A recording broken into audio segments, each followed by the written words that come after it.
Hi, YouTube. I just had to do some self hypnosis before I got on here.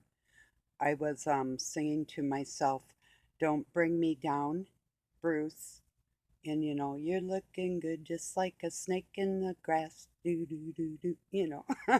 So, anyway, sang that for a couple minutes and it really helped.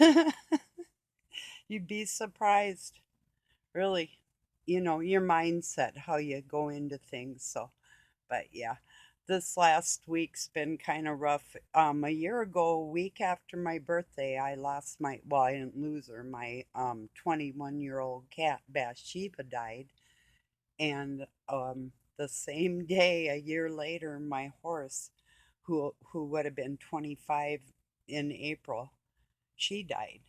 So, um, not just burying her, it was really hard, and it's with the hay I've got left over, hundreds of pounds, a big old burial mound. I'm not quite finished yet, but she's covered really deep so far. I just want to round it off and make it real pretty, and then I'm going to plant some flowers like roses and different things. I'm going to get things that she liked to eat. I had wild snap peas. They're yellow and they're all over Minnesota, wildflowers. And my daisies, I had different ones, little ones and regular ones and giant Alaska ones that I think I kept a few safe from her. I'll have to see this spring now. And some other flowers. So, but yeah, I'll put some rose bushes and then some other um, flowers that will come up every year, so it will just look like a beautiful mound of flowers when people drive by. Because my neighbors all knew Dusty anyway, seen her for 20 years. So. And, that's what I was going to tell people too. Doug's like, "Oh, well, I'll get you another horse. Either a baby one for your grandkids." And no, no, listen, listen, if you're listening. Um, if my grandkids lived closer, I'd consider it. But I still want to move up by Lake Superior and get some land and whatnot. And I don't have 30 years, even 40. Sometimes a horse will live, but that's like the record. Um, but the average is about 20, 30 years, somewhere in there, depending. And this one that I had would have been dog food if I hadn't rescued her. She was slated for the feedlot for dog chow and whatever they use them for, really. And so, because she had been brood mare used for babies. And first, she was a stable baby for a teenage girl that was way too little to even work with Dusty because she was a beast. Um, Taller than most horses that you've ever seen and just frisky until she met me. But and then she was rodeoed. So and then she was okay. First the girl had her, then she was rodeoed, and then she was used as a brood mare for foals because she's quarter horse thoroughbred. She was, which is called saddlebred, the tallest, strongest riding horse, aside from some of the just flat out quarter horses that have been bred from thoroughbreds and wild Mustang blood. They get some, they call them puddin'foots because their hoofs are just huge, big around. Dusty's legs were more slender like a thoroughbred racehorse, but her muscles were really kind of like a more slender quarter horse, not as bulky, but kind of in between. So she was like a beast. So yeah, she was gonna run right over Doug. Did a lot of things to a lot of men, like our customers and stuff would get pushy with them and stuff just because. But that's the way she was when I met her. But yeah, anyway. So Doug was talking, oh, I'll get you even one that's a little older because I told him I'm not going to go through that again, not the training part. I don't have a problem with that. I did that a lot of my life and I love it and still could do it. That's not an issue. But lifting a saddle on, I would have to get a bareback saddle because her Western saddle, they're heavy. And if you don't cinch them right, you're dead. You know, I had a second cousin. She was 12 when she got dragged underneath a horse. So, so the story goes from my grandma and my mom. Never knew them, but anyway, that's another story.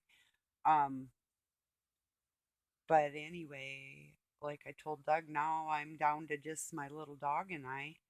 I go, what next? Because I can really train animals well. I'm like, what next?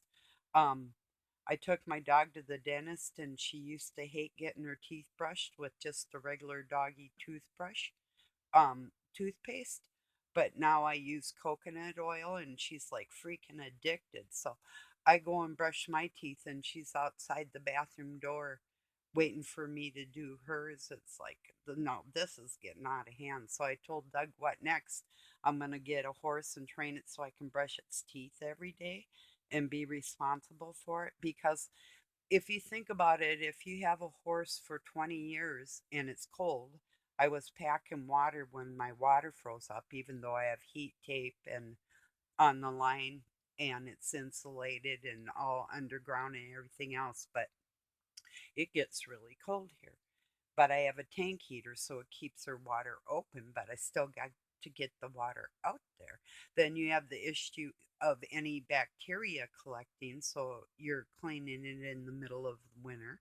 Every day, if it's cold out, cold or hot, you have to be out there with them just like a child and check on them all the time. And if they get through a fence, and Dusty was trained where I could keep her in just with a rope across. In fact, when I first got her, a lot of the yard wasn't fenced, and I had a corral for her that I had built out of slab wood. It was really beautiful, and her first barn was slab wood, and that I did all myself.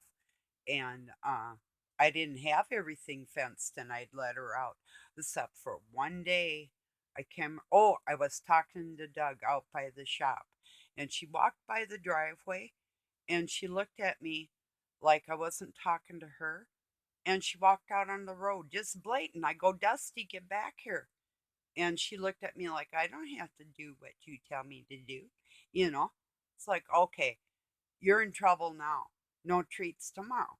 So I went in, I had to get her something to bribe her back in, and I put her in her pasture. And I'm like, how does that feel? Now I got to put a fence across there, huh? And she's like, oh. She was looking for a spot to get out and couldn't get out. And then I just kept fencing more property to keep her entirely in. But then the older she got, like around 15, she was like, I'll just stay here. Well, neighbor's horse one time jumped over and then he broke through and then they both got out. And the neighbor lady, because their horses have been running around in my yard before, but I didn't really say much or nothing. But it was like 1 o'clock in the morning. She's like, we gotta get them. And I knew where they were, and they were up by the river on a friend of mine's property. And I stayed up all night thinking, well, what am I gonna do? Because this neighbor woman had been rather abusive to me. And it's like, and her daughter and the guy, just like city people. We call them idiots because they really aren't like a part of the country, if you get what I mean. They did have a sign on their yard that said, enter at your own risk, with a picture of a 45 and some other like blow you to pieces, whatever type of crap. And they did take that down after we had a couple issues with them. So, um, I won't tell you how we remedied it, but it wasn't illegal, but it scared them. Let's put it that way. Um, Sometimes the fear of God is a weird thing, but So anyway, the next morning I was out before the sun up and um walked down. There's my friend Anita, and she goes, is that Dusty? I go, yeah. I go in the neighbor's horse and walked up to Dusty and got her. And um, Nita and I talked for a while. Her name's Anita, and we're very close because we leave each other alone, and we love each other because that's what we do, you know. But we'll help each other anytime. She comes running up to me, hugging me, and we God blessed each other's day. And I got my horse, and the neighbor thing I'm going to call her at this point because if you knew the pain, we'll just leave it there. Of the rudeness of another woman hurting you like that when you could all be just friends like that, that type of thing. So I'll just call her thing, and she's like, "Stop! You can help me get my horse." And I'm like, "It's not my problem." And I'm way up ahead of her. I turned around with Dusty just to show her how Dusty pivots, and it's like, and I got my horse home, and her little horse followed right in, which I knew it would anyway. And we got it into the pasture. When in the meantime, this thing calls the cops. Okay. So Doug and the cop are out there, and Doug's saying, get the F off my property. And told this woman, called her a couple things and told her to get her horse out of there. Well, I just walked in the pasture and I put up my hand, and Dusty stopped, and her horse stopped, and she was able to get the bridle on the thing, and beautiful horse too. But uh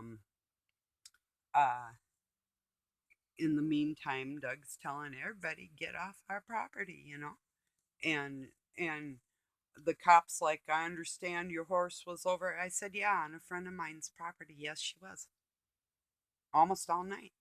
And I knew where she was. And I got her. See, you know, as if my horse taking a walk is illegal anyway. No, actually, it's not. There's a leash law on dogs, but there isn't on horses. Of course, it's not a good idea, but such is life. But there's a Dusty story for you. I don't know, just thinking about her, I guess. I have a lot of commitments that I've made of finishing a saga that I'm have in my mind, and writing a song that I have in my mind, and getting out some recipes, and getting some treats out to my kids and things like that in my life. So I'm going to just do and reading a book that I promised I would read, even though my eyes really, they cloud over. Some days they're worse than others, because eyes get old. I have pretty good ones, and I have really great ears. I'm fortunate. And then I've had metal in this one. So it's, yeah, you know, it hurts to get old. It's not easy. It's rather interesting, though, in a weird way. So, excuse me.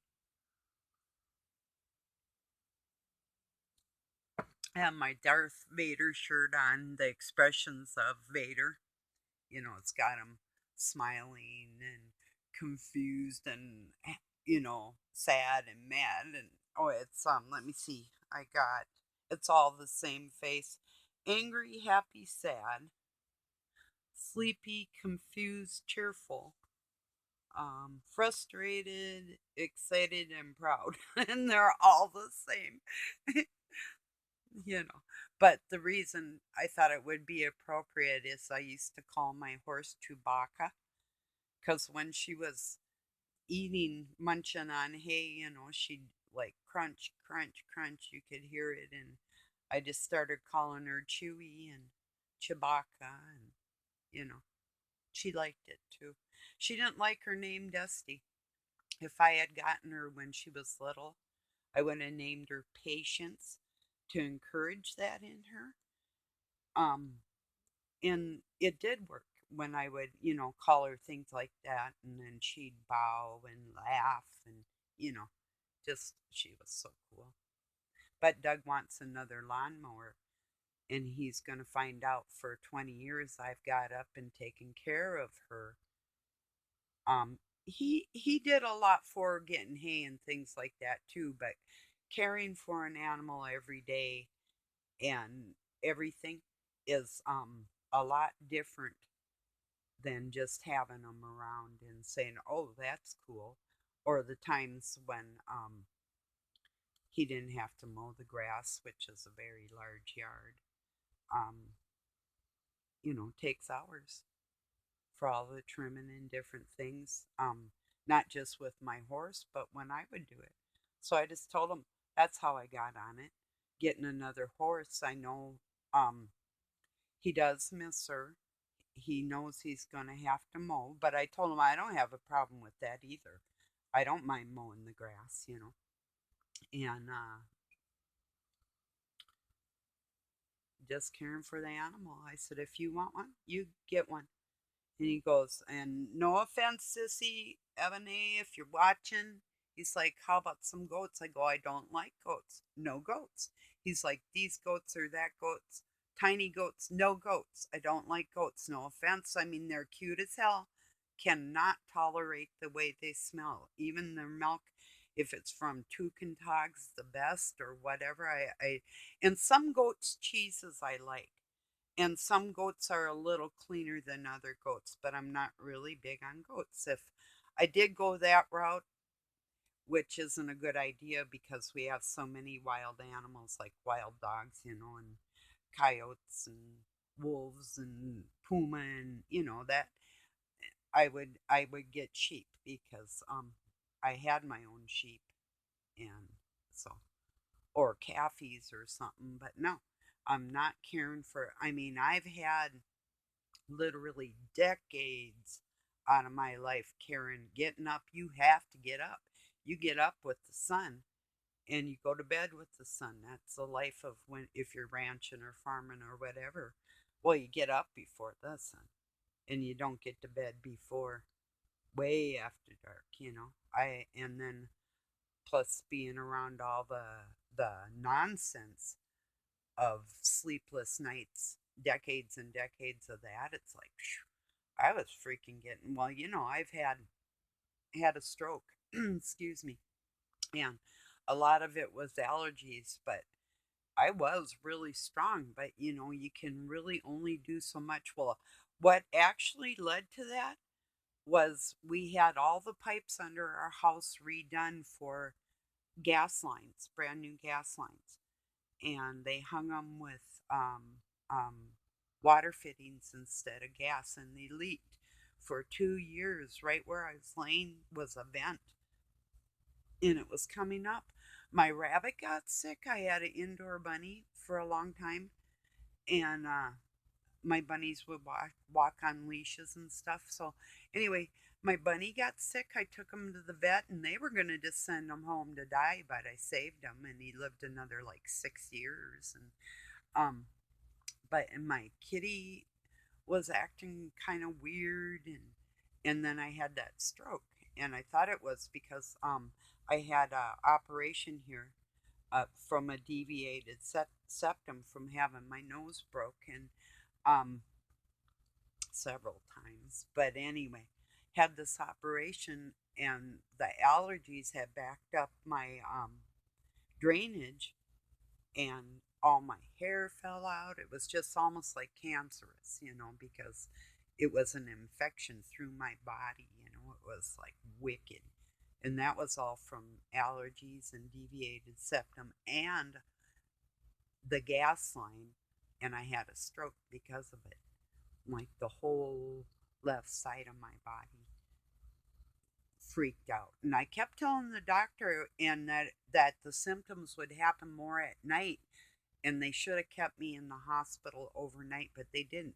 They checked me during the day, and I'm like, no, that's not when it happens. But they would not listen to me, and I almost died because of it too. The side of my mouth fell, and um, things got. I mean, I've been hit in the jaw so hard it broke over the end and broke these teeth. Well, it cracked this one, so I had to have them take them out. I did have a gold tooth, And then these other ones I had to take out. The gold tooth I was allergic to, and I'm allergic to dental implants too, so I can't do anything about it. So I just have these missing. Otherwise, I have really pretty teeth, but because of that, it made these ones sort of fall. So, but I think I can get, but I'm allergic to metal and I'm allergic to plastics and I'm allergic to silicone. So, all these things, they make even like retainers out of different things. I can't do any of that. So, but whatever. But I had to beg God to help me talk again. And He helped me. And Doug was making fun of me. It's like, I said, yeah, okay, that's cool. You do that. I said, don't forget when your mom was going to die and she had a stroke and she ended up sucking her food through a tube and couldn't talk, couldn't write. I went to her room and I was teaching her how to write again, and my brother-in-law didn't like that. Oh, you should have seen a look on his face. Well, I said, look, I almost got your mom spelling her name again like that. He said, whoa, the look I got, because he was power of attorney for her finances, and he did spend it all before she died too. Yeah, I tried to talk her into coming up north here, even though she really didn't like me anyway. She wouldn't like nobody, one of her boys, married. That's just the way it was with her. But but when you're part of the demon seed family, that's to be expected when you're in a cross the Christian, So anyway, I'm just whatever. Watch this too, Doug. I don't care. I don't care who's around and what I say because I say what I say no matter what. And, you know, so I really had a lot on my mind lately. I have a really close friend. I'll call him close friend because, Eddie, if you watch this, I'll forever be grateful you came and helped out on that ranch when I was sick and um, he had to go to the hospital. But you didn't know that when you were there for Christmas. But those few days you helped feeding 4 ton of hay twice a day. So that's 4 ton per person with 2 people doing it. So you did 4 ton of hay for 3 days in my place. Of course, we shared Christmas too, but I'll forever be grateful for your friendship. And um, that day we almost got stuck in your little car going out in the hills, foothills of the mountains there, and shooting your 44, or no, it wasn't a 44, dude, it was a 9 millimeter. That was some fun days for real. you know. So I that's friendship. And I appreciate that. And I know you're a veteran and I don't mean to dishonor you. I don't. I just can in my heart in all good conscience. Now, if somebody was getting hurt in front of me, you would not believe. First I'd try and talk them down, but if it was too quick to be anything but that, I'd be the first person at your side. But to be a part of what I know is the dark cabal and perpetuating money for the Satanistic system, we've got to teach our kids this isn't the way we do things, and it's got to be worldwide. It's got to start somewhere. And I started when I was a little kid, and I'm not stopping. I'm never stopping. You can't be of Christ and be trained to murder. Well, okay, no, ASAP. I've been trained to murder. You can't have the thoughts of murder in your mind and be of Christ at the same time. You cannot be. You can be capable. It can't be a part of a mission in life, if that makes sense. Of course, we're going to protect our loved ones and do everything we possibly can in a serious, immediate situation. But We got to say no, and we got to tell everybody all over the world, I love you. I don't want to hurt your babies. Do you want to hurt mine? I don't understand. You know, yeah, there's bad people in the world, and that's why we need to localize police all over the world. They need to do their thing, and we need to do ours. You know, then I'll pledge allegiance to the flag and almost cry like I always did when it was one nation under God, and here are all these mean people all the way around me pledging allegiance to this flag, but treating each other like shit. Come on, man, like Joe Biden would say. No, that's your era, you know what I'm saying? And if you were a woman, I wouldn't be calling you, come on, man. You know, whatever. No. So I hope that just touches your heart. I know that a lot of my friends are better than what Satan keeps saying, but this or that. No, no. You got to say no. It's just no. The wars of the old days are bygones. Let it be bygone. The armies can get together and defend the people in the world by helping them with their needs. Schools and real schools and goodness and health and happiness and arts and all the things that make people thrive, you know, teaching them to farm. And you you want to be a national guard, go garden, you know, national garden, you know, sign up for something that really matters, teach our kids something that really matters. I did mine. I hope it stuck. I'm not just, talking. I've been active all my life on all the things I talk about. I do them. I'm just asking for a little bit of help in life, people. We got to really say, hey, to our soldiers, we honor what you thought you were doing. We really do. I love you for it. I love the intent. I almost went in the service twice. Thank you, God, I didn't.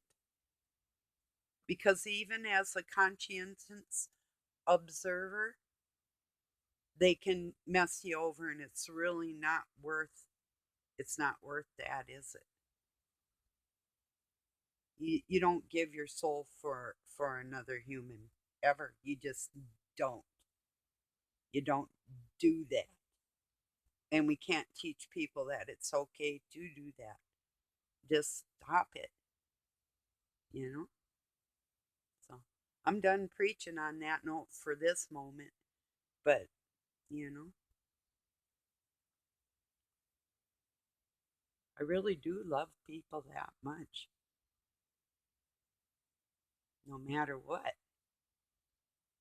So, but I'm going to tell you what's right and wrong, and I'm not backing down.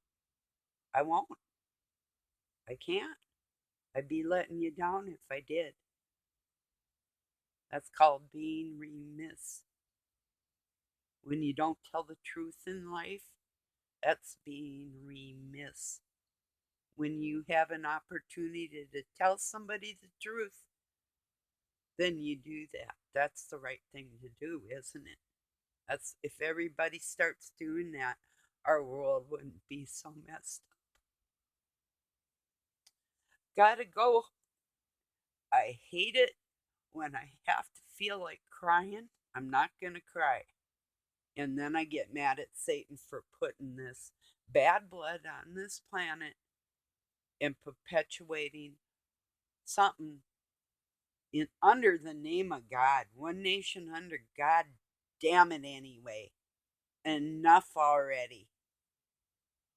So, yeah, it's one entity to blame, but there's a group of people that make that serpent eating its own tail.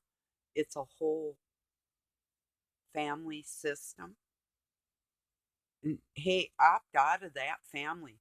I got family members that are into that, adopted and blood.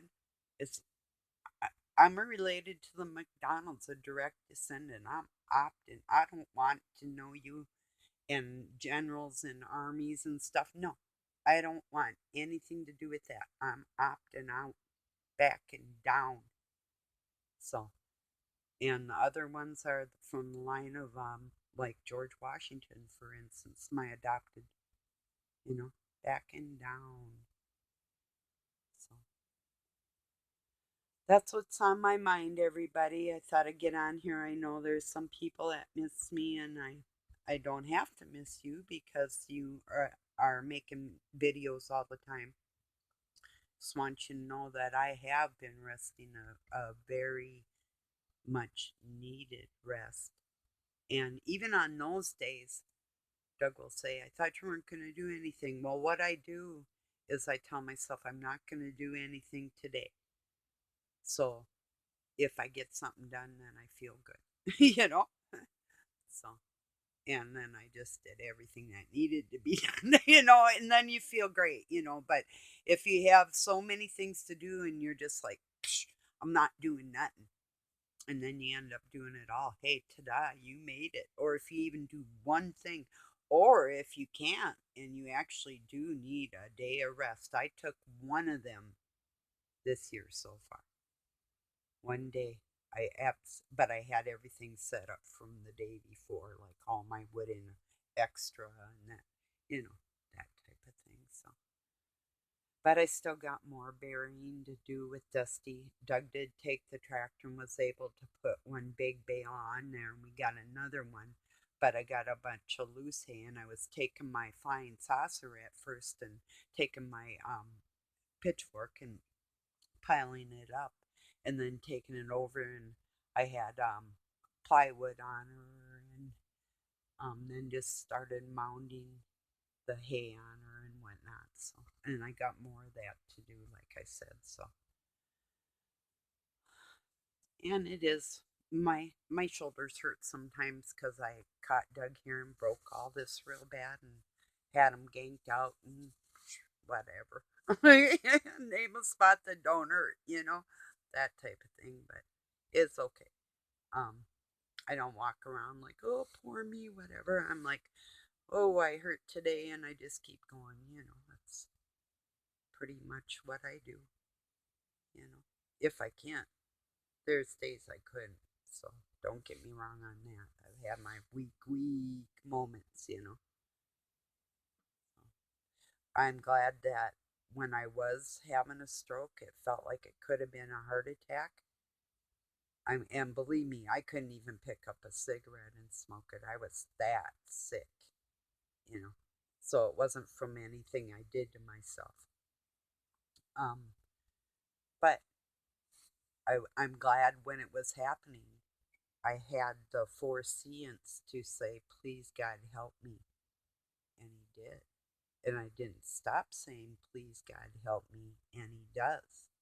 So don't forget that absolutely works. He heals us from the inside out. You think, oh, you see a scab and it's on the outside of your body or whatever, and but in all reality, that blood coagulated on the inside and the air hit that from the outside.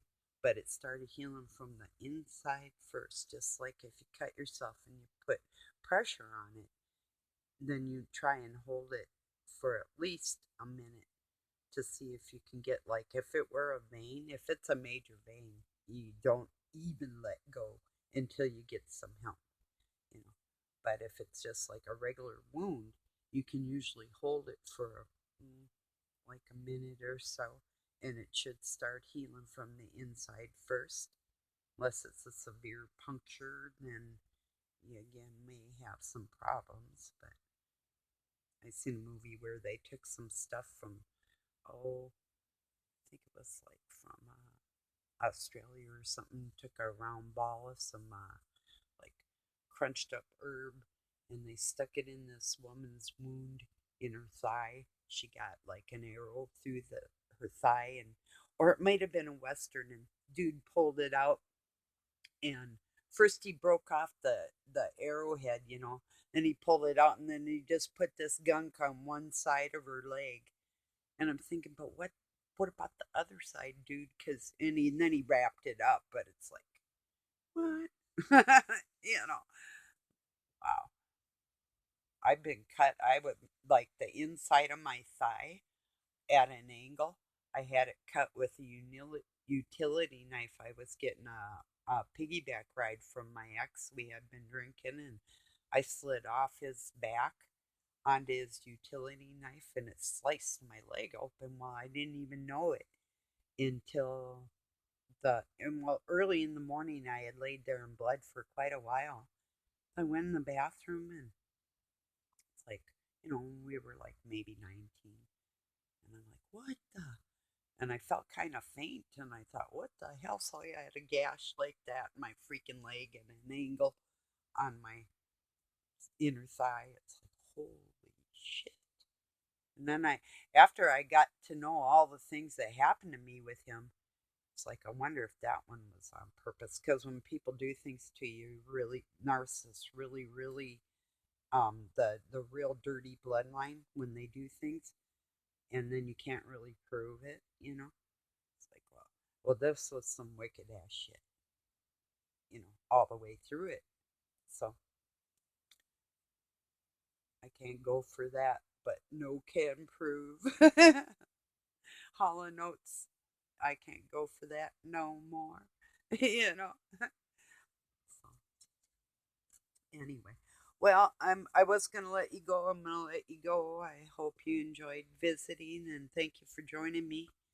And I do have some real serious things going on in the world that I want to talk about and address concerning all kinds of things. So stay tuned for sure, and I'll try not to be as long as I have been. I love you all. Thank you. Peace and love from Pine City, Minnesota, USA.